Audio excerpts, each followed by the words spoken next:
Welcome to the Pixel Retentive Podcast, where we, a business owner and an artist, discuss the business of art and the art of business.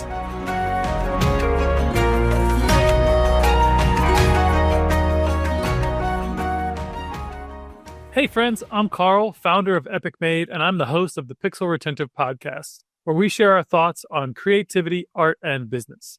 Past guests include Alex Crocus of Alex Crocus, Cassandra O'Brien of Chiz 6, and John Kane of Optic Nerve. I am forever grateful for the supporters of our podcast, and we are always looking for more sponsors. That said, Pixel Retentive is brought to you by the creative gurus at Epic Made. Epic Made is a team of artists and strategists who craft entertainment quality animation and illustration that grabs attention and gets results. With clients like Nickelodeon, WWE, and Sci-Fi, we know how to speak to pop culture savvy audiences. Visit getepicmade.com and let's collaborate on your next creative campaign. All right, so with us today, we have Aron Nels Steinke. Welcome to the show, sir. Hi, Carl. Thank you for having me. I'm excited to have you, man. You're doing some really cool work, and I think the stuff you do in the graphic novel and comic space is really exciting. Can't wait to get into the weeds of that. I know our audience is going to love it. So, all right, a little bit about Aron. So Aron is an Eisner Award-winning creator of the best-selling Mr. Wolf's Class, a graphic novel series for kids, and Speechless. That is his new book, I believe. A former elementary school teacher, Aron lives in Portland, Oregon, and regularly visits schools to inspire a love for literacy. Doing the real work there, man. Get these kids excited about reading books. That's awesome. I don't care if it's comics, graphic novels, anything, just the idea that getting kids excited to learn more through whatever that medium is, like, I think that's just brilliant. So I love it. Oh, thank you. Yeah, it's the best. Like, there's no better feeling than getting kids reading. 100%, man. All right. So before we jump into today's topic, I'd love for our audience to get to know you a little bit more. So how long have you been in your industry, and what project are you most proud of so far? Well, I've been in comics and graphic novels for about 20 years. So I think I started making my first comic, in 2005. And so it's been 20 years, but, I've done a lot of other things at the same time. I was a public school teacher for 11 years, went back and got my degree somewhere in there too. But, my newest project is the one I'm most proud of. It's called Speechless. And you mentioned it. It's a graphic novel, 256 pages. So it's a kid's comic book. So, meant for middle grade audiences, which, we say is like upper elementary into, early middle school. Cool. Yeah, dude, it's really great. And I love the illustration style is really, really nice.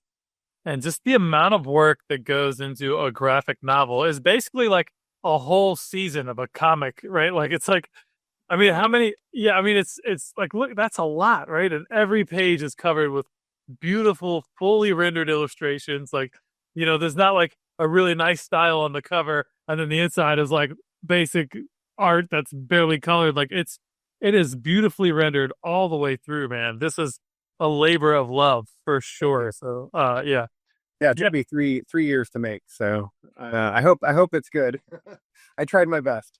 Dude, you can see it in the visuals. I haven't had a chance to read the story yet, but this is cool, man. You should be very proud of yourself. And just the idea of making something like this is beautiful and exciting, right? Like, you make these things and they will for sure outlive you, which is really wild to even think about, I don't know if you've ever thought about it. Yeah, no, I've thought about it. I don't know, I've outlived some of my projects too, like you don't know when a book will expire.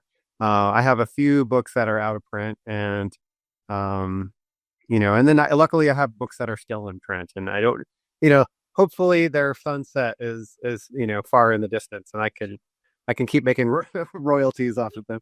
Well, sure, yeah. So the business sunsetting and like the book still exists. There's that. Yeah. The books will always exist as long as they have. Yeah, is it supporting your bank account anymore? Who knows? But yeah, no, I understand that side of it. That's the serious part of the graphic novel and comic space, right? Like, so let's talk about that a little more. We really wanted to focus on that today, on today's episode. Like, how did you go from like school teacher with all these ideas and a passion and love for comics for 20 years to like, all right, I'm quitting my job. I'm going to get a publisher. I'm going to make books. Like, let's do this. Right. Like, love to Yeah. talk about that. I mean, it's been a long journey. I've kind of had um, my sights set on being a full-time creator ever since I went to animation school in 2002, 2003. I went to the Vancouver Film School in British Columbia, and I studied hand-drawn animation. And so my original diluted idea was that I would be owning my own film studio. I would be making hand-drawn animated feature films and commercials and whatever to pay the bills, and you know, when I was in film school, it was the same year that both Disney and DreamWorks decided to close down their hand-drawn animation departments. Mm, And so, I was kind of being, trained to be a hand-drawn animator. And even at the time, there wasn't a lot of, domestic jobs doing straight up animation. A lot of it had been outsourced at that point too. But when they killed all the feature hand-drawn films, it was kind of like, oh well, I guess I got to figure something else out. And eventually it led me into comics and graphic novels. But I went the slow route of self-publishing because finding a publisher was really challenging at first, and going from animation to books um, wasn't a direct translation. There was a lot of skills I had to learn. I had developed these skills to make these characters move across, and the static images didn't have to look good. It was all about the movement. right. And then I had to figure out how to draw, a series of images that when, in still form, they looked good. And so it's been a long process. I became a teacher specifically so I could keep supporting myself and my family while I was making art. The writing was on the wall that I self-publishing was not going to pay the bills. And Right. the first publishers I did work with, I got my first kind of professional publisher while I was in school to be a teacher. So the two careers kind of, were uh, simultaneous. And what in 2020, that's 2020 when the pandemic started. That's really when I had decided I would make the leap to being a full-time author. I had, been publishing with Scholastic for a few years at that point, and I had just been invited to so many festivals, and I couldn't do school visits at the same time while I was teaching. And that's a big part of being a kids book author is going to schools and meeting kids where they're at. Right. And while I was full-time teaching, I couldn't do that, And so I was like, I gotta make the leap. And so far so good, knock on wood. It's been 5 years, but I'm still keeping my teaching license current in case I have to go back. But Good. um, yeah, I mean, that's a fail-safe, but I feel like I can find ways to make money making art here on out, as long as we have an economy that has some people buying things. Well, yeah. Fingers crossed. Yeah. Yeah. Yeah. So I think there's an interesting story in there, right? Like the way people go out on their own and become an independent creator, whether they're like, joining like you're doing full-time freelance, or they're doing something more like you're doing, or they're doing something like I'm doing, where I created an entire, a company, and like I think the journey's always different, right? So it's always good to hear like, hey, well, if I did this and this at the same time and I made it make sense. And then it's also interesting to me how like COVID was this like pinnacle moment for so many people, where it's like we all got this big reset, but it's like, hey, do I want to go back to what I was doing before, or is this a time to pivot into a new space? And I love that you capitalized on that opportunity. I've seen that with a lot of creators, that like, hey, this is an interesting space to like go in this different direction that I always wanted to go. And good for you for taking that risk. Like 5 years, like you're doing it, man. Like that's the thing. I will say though that COVID wasn't the impetus. Like I had already planned to take the time off. So Oh wow. COVID was the disruptor that like all of a sudden, instead of me having time during the day to like go see other cartoonists and like go to coffee shops, like instead I was, helping my son with online learning with his school. So it was not the idyllic, thing. Obviously it was terrible. But it was uh, it was I was lucky that I was already making those plans to quit teaching because then it would have been impossible. I don't know how people did it. If you were a teacher and you had a kid at home and you had another full time job making books. Yeah, I mean it's ridiculous that I you had two full time jobs basically. But Yeah, and that's what it takes sometimes, though. yeah. Not to like preach too much of the hustle culture, but it's like, you know, you are building the life you want to have. So like when you have free time outside of your 9 to 5, like you get to decide what the priorities are. And if you got a family, right? It's like family and then maybe some personal wellness. And it's like then you have this little chunk of time over here. Like, what do you do with that? Some people you're sacrificing sleep, you're doing all kinds of stuff, but like, man, I don't know. What was it like when you got your first physical copy of a book you wrote in your hand? That had to be Um, surreal, right? yeah, I don't have the exact one, but it was basically kind of like this. This is one of my first books. This was self-published, but I still had the same feeling. Sure. I published this with a local printer, and when I got these copies, it was definitely like, oh, this feels really good. This is like I love doing this.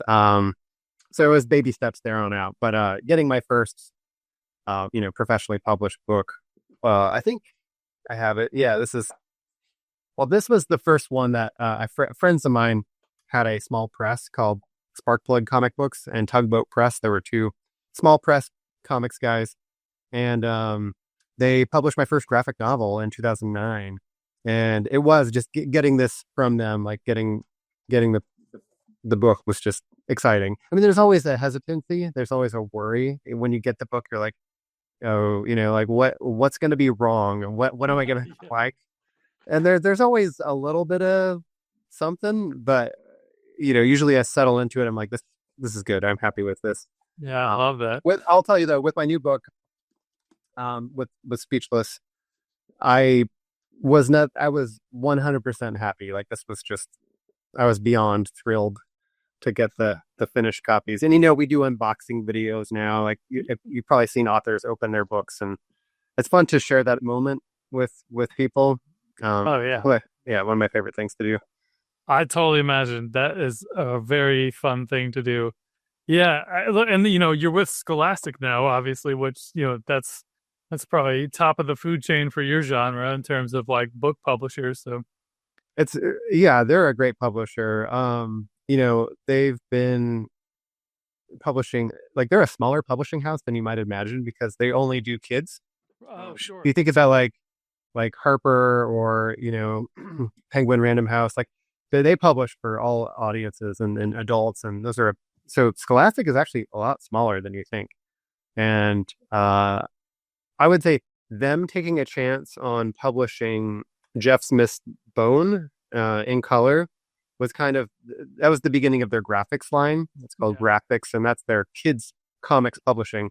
And I can't remember when it was, maybe 2007, 2008, and they published Bone in color. And Jeff Smith had already been publishing this graphic novel and the comics for years, but that was really the opener for the market for everyone to say, "Hey, look, kids can have high quality comics, and they belong in the classroom, and these are great ways for kids to learn how to read and great ways to share different types of stories." And since then they've hit 2010. They had their big hit that changed everything, and that was Raina Telgemeier's Smile. So in okay, 2010, this graphic memoir by Raina Telgemeier about her losing her front teeth and about middle school. Like this is the book that changed everything. It started this huge craving for kids of all genders to be excited about graphic novels and comics. And I have a career basically because of them. that's amazing. Well, huge shout out. That's definitely definitely cool to know some of the origin story of that and your genre and your specific niche. So, um, I'm curious. Like, I'd love to talk through some of the process of Sure. producing one of these graphic novels. Like, I'm sure it's sort of similar to writing a book in that, like, you have a big idea, and then you kind of maybe come up with like a storyline arc, and then like, well, yeah, let's walk through some of that. Yeah. So I came to writing secondary. It was like my second thing. Like I never considered myself a writer until more recently. Sure, But I learned how to do visual storytelling through drawing my first storyboards, making animation. sure, And so that kind of translated into comics for me.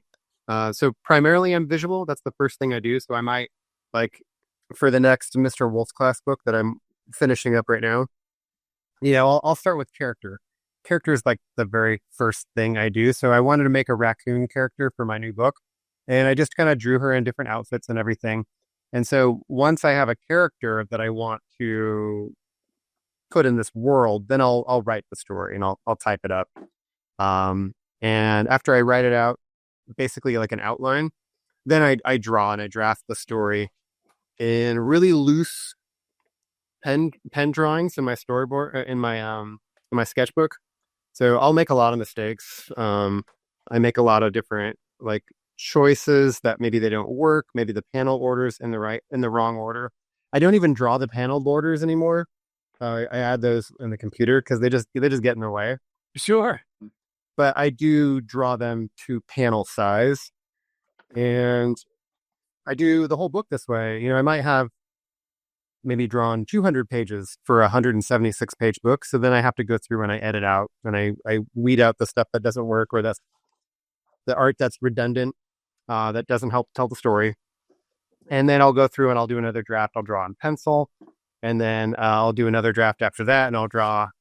And I like using paper. If you can't Love tell, this. I love this. so my inked draft it looks like this. And I basically just kind of trace over the pencil lines, or I'll make copies of the pencil and I'll print them out on watercolor paper. That's like I'll use a light blue, but I'll print them, and then I scan and then I edit and I tweak it, and then I send that to my colorist, and they'll color it. So I've had a couple different colorists, and I'm kind of a control freak. I like to do everything myself, but I've really learned to let go, having colorists work for me, and they're really great. They bring something to the table that I never could have. Yeah, and that's the process. It takes about a year and a half to make a Mr. Wolf's Class graphic novel. Since this is a little visual thing, I'm showing a picture of I'm showing you the Mr. Wolf's Class Snow Day. It took me about a year and a half to make one of these, and it took me 3 years to do Speechless. Wow.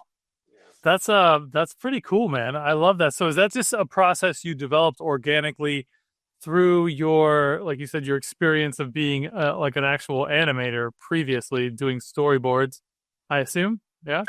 Yeah, it's evolved over time. So like the big drawings I start with, a lot of cartoonists won't draw that big. Like I am drawing really large. Yeah. I mean, it's probably even bigger than the book. Yeah. People usually do thumbnails and they'll do like tiny little sketches. But for me, like what a tiny little thumbnail, it maybe works well as a tiny drawing, but it doesn't translate well to the scale that you're actually doing later. So that's why I just draw big and sloppy, and I just it doesn't take me much longer. Sure. And I feel like it translates better to the final art than a little tiny thumbnail does.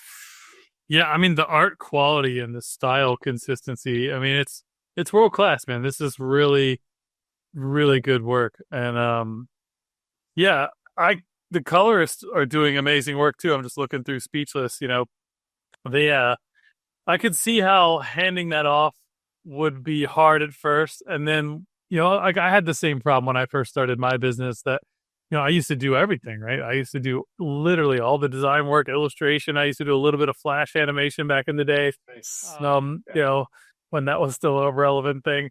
And I've handed off the entire art department now, but it's what's has been a wild journey, right? Like obviously, you're probably not going to hand off all of the, that's not the route you're going with what you're doing, but that letting go of pieces of it and trusting people to build a team with you so that you can execute more and better and go more towards the dream is just that's a whole process, and it can be difficult. So good on you for doing that, because I haven't seen. I just saw what you showed earlier, but like, there's clearly been a great evolution from that first little black and white book you shared to like this, what you've done with Speechless. So that's amazing. Thanks. Yeah, it's changed over the years, and I think you're right. Like being able to hand off control is really important, especially if you're doing a collaborative thing like filmmaking. Um, doing books. There's still a little collaboration if you can get it in there, and but yeah, I'm not going to hand off the actual line art to anybody anytime soon. But I know like my Raina Telgemeier, I mentioned her earlier. I know I think this isn't a secret, but she's had she does the pencil art now. And she does the pencils and she makes them really tight. But then she's hiring someone to do the line art now, to actually ink it digitally with a digital brush. And Sure. it looks really great. But I'm sure that control, like handing that off, was like, I think that I know she's happy having done that, because that's less on her plate and she can focus more on writing the next book. So And it really, I talk about this a lot, especially as a creative. It's very important to be introspective. Like, what parts of the process and the thing do you absolutely love, right? And for her, it might be really writing the story. And then maybe the pencil art feels good, but like, maybe that's a little bit of a drag to go from pencil to line art. And that's where she decided to hand it off, right? So, like, that's just an important part of the process, is going, hey, what parts of this do I love and really fill my cup? And would it feel better for me to do 10 more of this part of it as opposed to doing just one of all of it, right? Like, and it's part of whatever your vision is, right? So I love that, you've identified some of that and then been able to put out more work because you are working with colorists, right? That's really cool. So yeah, I had a similar journey with myself on the fact that like I wanted to do bigger and better things. And like I knew I wasn't an animator on the level that I wanted to do animation. And I didn't have the capacity to get there and still try to grow a business and do all the other things. But what I knew I did love was building a business and building an environment for creatives to thrive. And I feel like I've done that really well. And we have a really amazing team that's been with us for like a decade, but it's because I've been like, all right, well, I'm really great at this thing over here. So I'm going to focus on this part of it, yeah, and I'll build in all the pieces around it. And it still feels good to put out this work. But I did end up having to spin up a small little side studio just for me to actually push some pixels around a canvas once in a while and do some art myself, because I still need that. But I like it better now than I ever did, because it's not for client work. It's literally a commitment I made to myself and my father to, keep this creativity alive in me. So oh, cool. yeah, that's pretty cool. So That's really great. yeah. So, there's a solution. There's no one path for anybody. I like to stress that. Did you watch Andor at all, or do you like that? Star Wars show? Yeah. No, it's on the list. I love Star Wars. I didn't really love the last trilogy too much.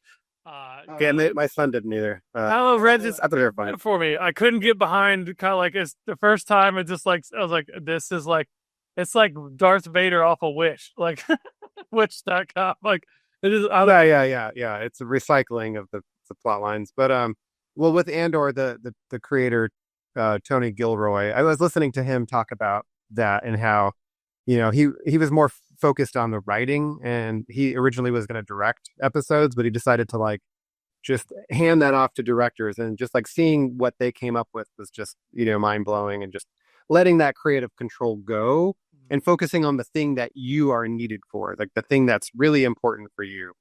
Now I'm not running a show right now, but that's uh, something to consider, if I ever were someday. Yeah, I was doing an MBA school thing. It wasn't an MBA program. It's called like a Streetwise MBA, but it's like basically you had to have a business already doing, certain metrics, and you apply to get in this thing and blah, blah, blah. So I took this course and I did it, I don't know, 6-8 years ago, something like that. But the biggest thing I took away from that is what you just said, is that you should, in any organization, especially as the leader, right? You should be striving to do what only you can do and delegate everything else, right? So like finding out what your magic and your secret sauce is, and the thing that you bring to the table is probably better than anybody else because of whatever experience and skills you have. That should be the thing where you quadruple down all your effort and then bring in support on all the other pieces. So Yeah, and maybe even train somebody to take over the reins of other stuff too. So you're mentoring. oh, Yeah, absolutely. Yeah, that's how you delegate properly, right? Like, this is how I built the thing. It works good this way. Take this, build on top of that, do it better than I ever did. And here's the foundation to get started, and that love of learning, right? Surrounding yourself with people who love to learn and grow and expand. Because I'm sure you have great relationships with your colorist, and like you guys collaborate on ideas, or at least a lot more in the beginning at some point. not really. I mean, what it is like I've never even met my colorist Kay Chap, who colored Speechless. I've never met them, but they basically just took my art and colored it, and then I had already seen what they had done, and they did a great job on other books, and so I knew they could do it. But then I would give them notes afterward, and say, hey, like this is too bright, or that's pulling the focus away from the main character. Let's do something to change that. So just me being able to kind of direct um, was really perfect, and then they could do it. And now I'm sure they put a lot of labor into it, but being able to just kind of do my own thing and then just have these pages roll in, it feels so good to see what someone else has done and solve the problems. Like it's really great. Yeah, yeah. I imagine like interpreting your vision and then having pleasant little surprise. Like I wouldn't have done that, but that came out really cool. So, yeah. Yeah, I mean, I colored the first three Mr. Woltz class books. But seeing the way that they colored my book it feels like I colored it, and that's a good compliment, because like it feels like mine. Obviously, I want to give them credit because they did the work. So K Chap is their name. They're amazing, and but it's just it feels good. It feels all of one piece. It's not disjointed or disconnected. Beautiful. That means they did their homework. So Yeah. I'm sure that didn't happen on accident. Cool. So I'm curious on the like graphic novel versus comic side. Like, what do you see as the big differentiators? Like in my head, I'm not super deep in the weeds of graphic novels and comics. So in my head, a graphic novel is just a really big comic. But are there any other Yeah, I mean, distinguishers? it's like I think comics is the umbrella term, Okay. and within comics you have all types of forms. So there's graphic novels, which are like longer narrative stories. Right. Graphic memoirs, which graphic novel is also kind of a catch-all term too, but if you want to be specific, it's not the same as graphic memoir, and it's not the same as um a collection of comic strips, which is different. That's like a big fat collection of Peanuts or Garfield or Phoebe and her unicorn, or that's a comic strip collection. Got it. And then there's pamphlet comics, periodical comics. Like if you go to your comic book store on Wednesday and you get your new issues of your comics that are coming out every month, or quarterly or semi regularly, like that's a pamphlet comic, and it's usually stapled. But they're all comics. It's all using pictures and words to tell a story, Gotcha. in sequence. So when I go to schools and I talk to kids, I say, raise your hand if you've read a nonfiction science comic, and a lot of kids will raise their hand. They've read, like, First Second has this line of comics about science facts, and kids are reading those, and so we kind of go through the different forms in the medium, and different genres in the medium. Yeah. So comics is the big word. Yeah. Yeah. Of course, they have web comics now too. Oh, yeah, Is it fun? Yeah, yeah. We produced a little web comic. I don't know if I showed you this last time, but we did it on Webtoons, and then they're vertically scrolling. So I've made physical scrolls for everyone on the team. So this was sort of cool. So you already have that vertically scrolling format. So like we have all these, and I just split them up into different episodes. So this is like part 8 of 8. So there's 8 of us between the writers and the artists, and then myself who funded it.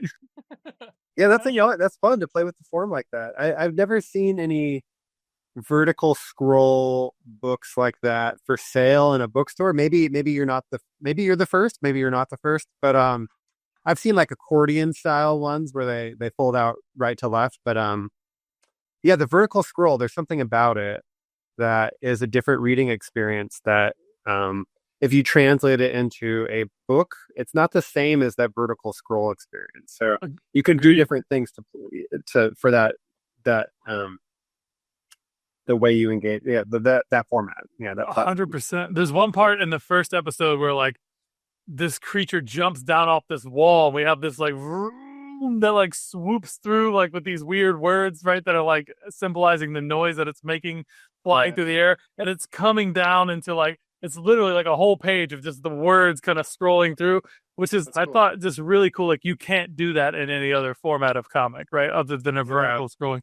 So there's some spots like that I think that are quite I fascinating. wonder how long you can make the scroll, because like, paper is going to come in a certain format, and then they're not going to be able to have like the long. They're going to have to glue paper together if At you some want it point. to be like super long. Yeah, yeah, yeah. Yeah. I mean mine were 8 foot long each, and I used outdoor banner material like a like Yeah. a Oh, like a yeah. plastic vinyl. That's I mean it's really smooth. It doesn't have any of those ridges and Yeah. stuff in it, but I wanted something that was like if you spilled anything on this it'd be Yeah. fine. I didn't want it to ever break, or But get then messed again, up. I am wrong. Like when paper is after they mill it, and they do it is in rolls. Yeah. So they do have it in roll. You could just get it straight from there. Yeah, I mean, and they're hundreds of feet long. So like you have a scroll that's like this thick. Hmm. It would be heavier than you could manage before it would be too long. Yeah. Is the answer to that question. Yep. Yeah. That's pretty fun to even think about there. Yeah, maybe we'll release a whole series like that one time. That could be fun. But yeah. So, what do you think are some other things that the guests might be interested to hear? Not guest, you're the guest. The audience might be interested to hear about graphic novels or comics that like is very unique to the space, or just any kind of big distinguishing thing on the like if they're thinking about going to make one of these, right? They like have this idea in their head. What's some like don't do this, do that kind of advice potentially? Oh gosh. I mean, I think everyone approaches making comics in their own way, and you kind of figure it out. You have to put the time and energy into it. Like Sure. when I first started out making comics, I was inspired by like Dan Clowes, who did Ghost World, and um like Joe Sacco. I've got a Joe Sacco original on my wall right here, and it's like it's just really detailed, realistic characters. Like the cartooning is incredible, It is. and it's big art. And I tried to make my first comics this like large format, and I was not successful.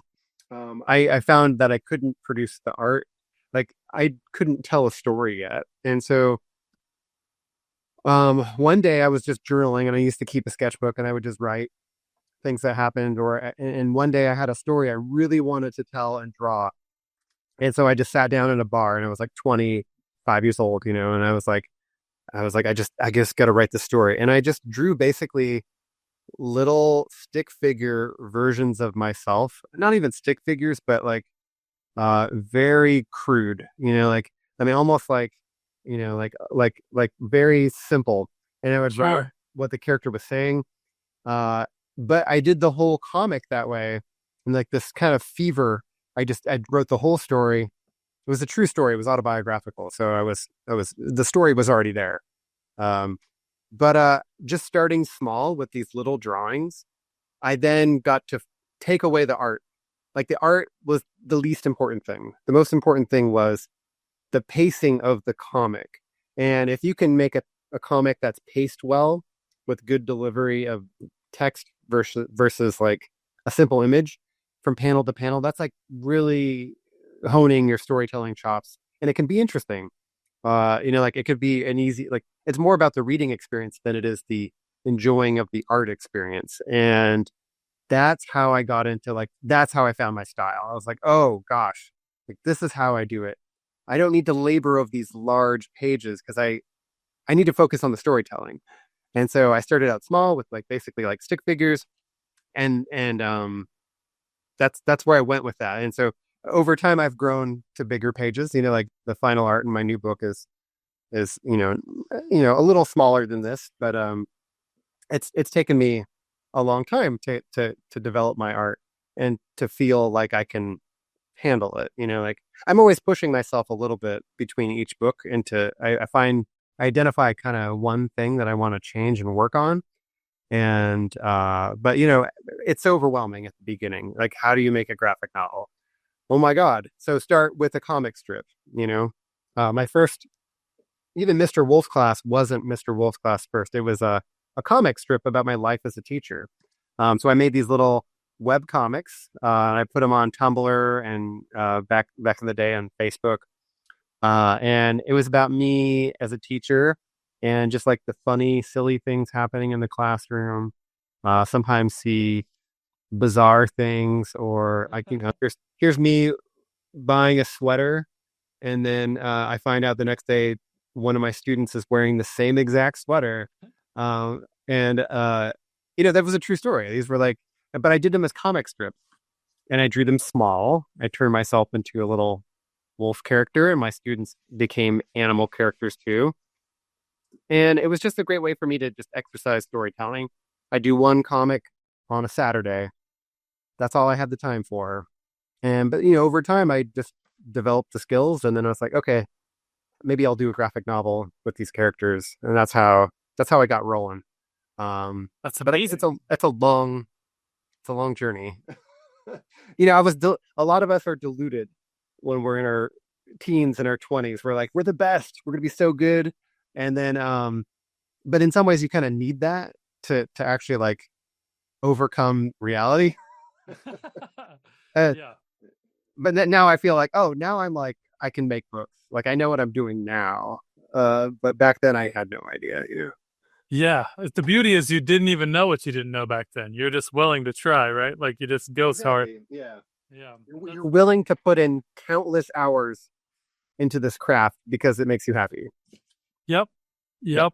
And the big thing, that as you're showing your process and all little pieces, like I love this thing, and I don't know who started. I could probably look it up real fast, but it's the biggest difference between the beginner and the master is that the master has failed more times than the beginner has even tried, right? And that's the secret. Nobody's great at anything when they're born.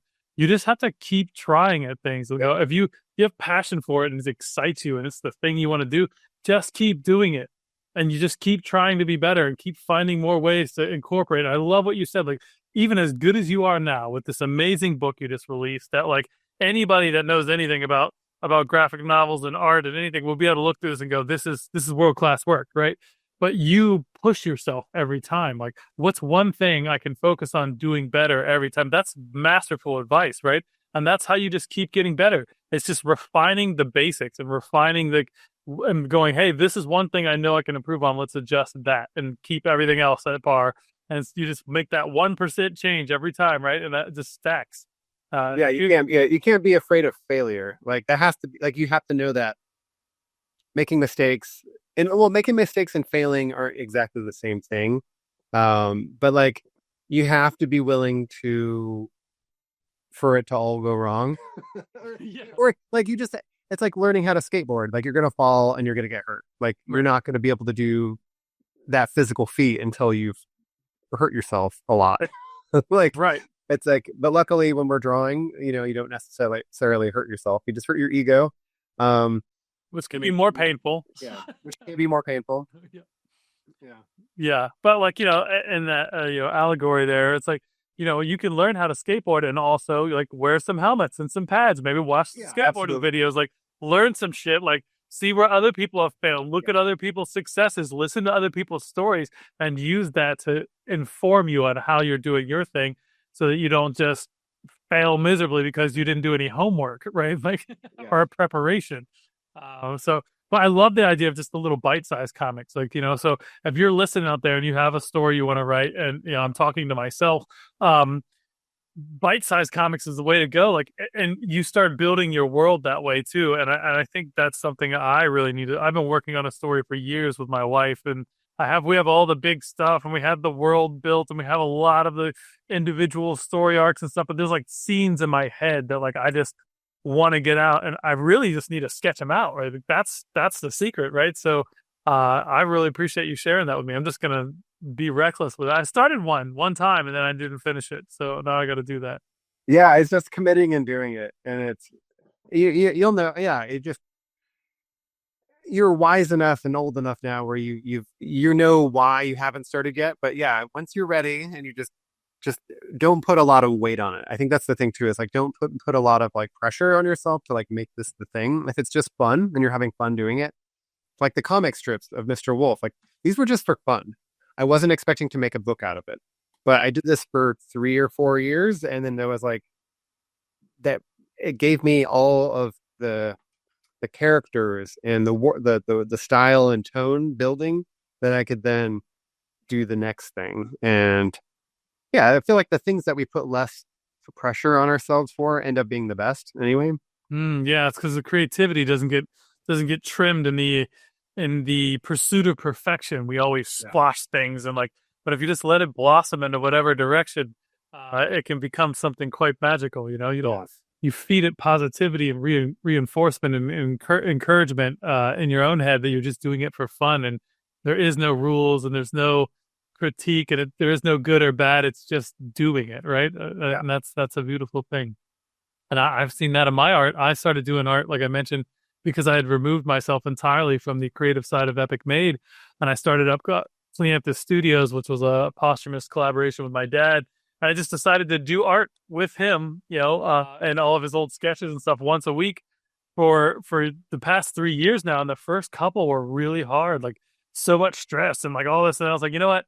I just started going like, I don't care. Like I'm just gonna do whatever, and it's gonna be fun, and I'm just gonna keep it loose, and just I'm gonna do art, and I don't care what anybody thinks, right? And now it's grown, and now I've made like hundreds of pieces of art, and I hadn't made any art before that. Now I have like a style, and like I actually make art, and I look at it I'm like, this is Oh great, I man. love it. The whole thing about style, that's so interesting. Like I think I'll get asked that question mostly by like teenagers and young adults, is like, how do you develop your style? Like, Right. I mean, that's it. It's like you just have to put in the time and energy into like making messy stuff and Yep. making derivative art. Like all your influences are going to come out in the first stuff. And Okay. eventually you're going to find what you do best and what is your style, like just naturally comes out of that. But I remember those times when I was like, what is my style? How do I make something that's uniquely me, you know? It's Um, so daunting. it is. Yeah, I'm glad you honed in on that. That's such a that's a great answer, by the way, and it is absolutely the truth I've experienced and many other artists who I've spoken to. Yeah, you just do it, right? Like you keep making stuff that excites you, and at first that's emulation of your inspiration, but as you get into it, you have everyone like as you're making a thing, you have your own artistic integrity, and the lens that you see things through is different than whoever made the other things. And so, as long as you have two or three people that are inspiring you, you make your own thing eventually. It just happens. But it's the 10,000 hours of drawing Yeah, basically, you know. for sure. I think, I always struggled with writing, and I was not the most avid reader when I was younger. And I missed out a lot on just developing a writing voice from not reading. Like, Right. I was more involved in sports and video games. And, it wasn't until I was like 18 or 19 when I really started reading for fun on my own. And I was like, oh, okay. And then over time, like you're just absorbing those other writers' voices. And when you write yourself, like you've got those tools and those styles that you can kind of just naturally come out of you, but then you have to write, yeah, 10,000 times per hours, Yep. and then it all marries and it comes out. Yeah. I mean, that's the big secret. If anybody's wondering, just try to get to 10,000 hours in any craft, and you become a master at it. It's like it's impossible not to do if you put in the time. Um, So yeah, all right. Well, I think that's a great place to sort of wrap it up. This hour went by really fast. Yeah, really Uh, fast. so we are coming up on time, but before we wrap, I do want to ask you one last question. Is there anyone or anything in your career that you'd like to shout out to the audience? Maybe a mentor, a valuable resource, or a favorite client, publisher? I don't know. All of the above. Yeah. There's so many, and I have a lot of friends, and they would probably be sad if I only picked one of them. So I'm not picking any of them. I'm sorry. I have too many friends that I love their work. But I do want to. I'll point out. My I had a teacher um, at when I went to Vancouver Film School. His name was Marv Newland, and he's most famous for making a student film called Bambi Meets Godzilla, and it's a Sounds film that's like a lot of people would say it used to be like a festival and all the Spike and Mike festivals back in the day. Anyway, he was such an important mentor in my life. Like he loved storytelling, and he would have students that would have kind of the worst ideas, but I would watch him talk to these other students, and he would be like, he would find the most, he would find things about their idea to highlight and encourage. He was an encourager. He always would like see the work that people were doing and get them excited about their own work to do better and to do more. And I feel like, there's enough teachers in the world who kind of might denigrate work or might not know how to motivate people, but he was like the best motivator. So I kind of immortalized him in my book, Speechless. There's a scene where my main character's name is Mira, and she's a stop motion animator. She doesn't speak in school, so she has selective mutism. She speaks just fine at home, but at school she has a hard time because she has all this anxiety around speaking. But at home she makes this little stop motion film about this character who's like a tomato. She calls Tommy Tomato, and she has this like T-Rex squish the tomato, which is basically Bambi Meets Godzilla. And I was just kind of putting a little homage in there for my old instructor, Marv Newland. So he's what came to mind when you mentioned to plug somebody. He's still around. He's still making animation up in Vancouver, Canada. Hell yeah, I love that. It's always beautiful to have little Easter eggs in your work, and all the different ways we get inspired is really, really beautiful. So awesome. Thank you for sharing that. And a huge shout out to Fred Seibert, who connected us with Aron. Yes. Yeah, Fred's the best. And I listened to that episode. I know you've got a couple with Fred, but I learned so much. Yeah. I know him, but like I don't know him. He has so many stories. Right. It's quite flesh. Yeah. He's a deep well of knowledge and experience and inspiration and motivation. Fred pumps people up. That's the thing. Fred is another one of those people who's really good at motivating people and pumping people up. Yeah. Yeah. Guy's amazing. So shout out to Fred. So, all right. So we've been talking with Aron, who is an Eisner Award-winning creator and best-selling of the award-winning creator of the best-selling Mr. Wolf's Class, graphic novel for series for kids. You can check out their website at mrwolfsclass.com. But if listeners want to follow up with you directly, Aron, where should they go? Yeah, mrwolfsclass.com. I have my email and everything. I have an Instagram. I have Blue Sky, at Mr. Wolf Comics. Okay. And yeah. Awesome. Thanks, all right, Aron. Well, thanks so much for being on the show, and we'll see you all next time. And take it easy. We really hope you enjoyed the show. Please like and subscribe to join us on our next journey through the world of art and business on the Pixel Retentive Podcast.